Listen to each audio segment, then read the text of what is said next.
I think first of all, we learned that there's some basic conditions under which it works well. And the first is some stability in your kind of learning environment, right?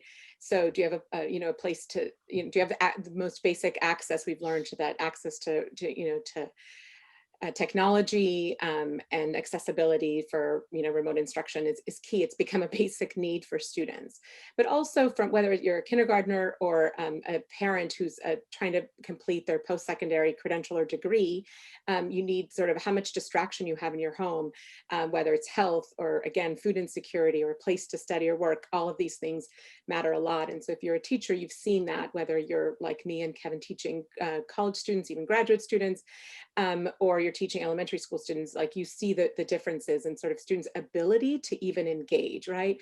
And I think, like Kevin, I'm also optimistic that schools, as we know, it won't be back to normal ever, hopefully, because we've learned from this long experience. And for some students, the remote environment is probably successful for a variety of reasons, right?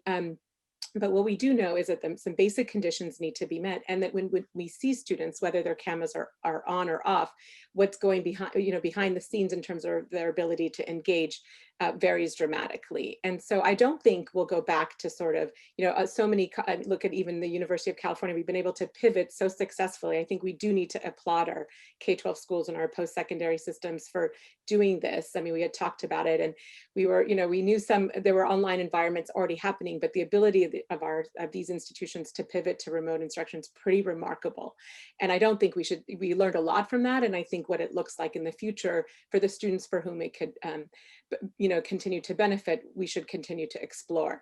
But we shouldn't assume that just because, we gave, a link, that everybody's been able to engage. And I think that that's what we're learning, whether you're a kindergartner or a graduate student even.